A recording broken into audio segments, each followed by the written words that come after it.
and welcome to another segment of AstrologyAnswers.com's weekly horoscope. My name is Terrence Gardino. Well, this is another big week because we're having the final full moon lunar eclipse on Friday, September the 16th. But let's start with Monday on the 12th. On Monday, communication Mercury, still retrograde, is slamming up against irritable, impatient Mars. This could be a day of arguments or making impulsive, rash decisions. The Sun is also aligning with Mercury, so your mind is certainly going to be going a mile a minute. What you want to do is meditate, exercise, calm the mind so you can make better choices. Just slow it down. Because with Mercury in retrograde, you're more prone to misunderstandings, miscommunications. On Tuesday, now the Sun is in hard angle to Mars, triggering more impulsiveness, more aggressiveness. Can also indicate all this anxiousness and passion to want to get on with any kind of projects. The problem is, remember, we're in between the eclipses and Mercury is retrograde, so it's best to just cool your jets, slow it down, ask for second opinions, sleep on it, and try not to make any really important decisions at least until the end of September. Mercury goes direct on the 22nd, but you want to give it a few days for the Mercury in its stop position to start picking up speed and moving, so your thinking can start moving forwards. On Friday is the full moon lunar eclipse. Now, the difference in general between a lunar eclipse and a solar eclipse, well, there's a couple of differences. Though a solar eclipse, if it's affecting your individual horoscope, the effects can last for up to a year. If the full moon lunar eclipse is directly aspecting a planet in your chart, the effects will last a couple of months.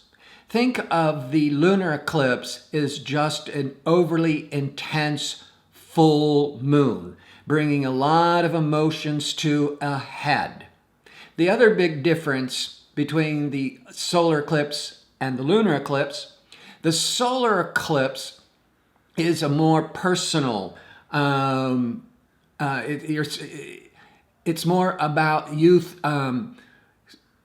starting new projects, ending attachments. There's a big shift one way or the other, and a lot of adjustments that you're individually taking and really thinking about. Where the lunar eclipse, it can mean relationships are really being tested, and outside influences and other people could be really rattling you and compelling you to also make some adjustments. This is certainly a time when good relationships will certainly last and probably become stronger because you're weathering all this instability. But a weak relationship with Mercury in retrograde, whether it's business or personal, it will either end or you get to begin to see the cracks and the beginning of the end. Now, this lunar eclipse is pitting the Sun in Virgo, which is more analytical, more work-oriented, versus Pisces. And Pisces is the dreamer. It's creative, it's compassionate, it's imaginative. And you want to be careful during those days around this full moon lunar eclipse in Pisces, because it's really about, are you grounded enough with the Virgo energy and not be flying into the heavens with a lot of over-exaggerated dreams and fantasies. So it's a wonderful time to be striking a balance, or certainly a time that you need to be really assessing it and thinking about it. And with that Mercury in retrograde, things aren't what they appear to be. And again, just slow it down. This lunar eclipse is also in hard angle to Mars. This could trigger a lot of emotional upsets, a lot of emotional stress. And later that night into Saturday, then the transiting Mars is actually in a great aspect to Uranus.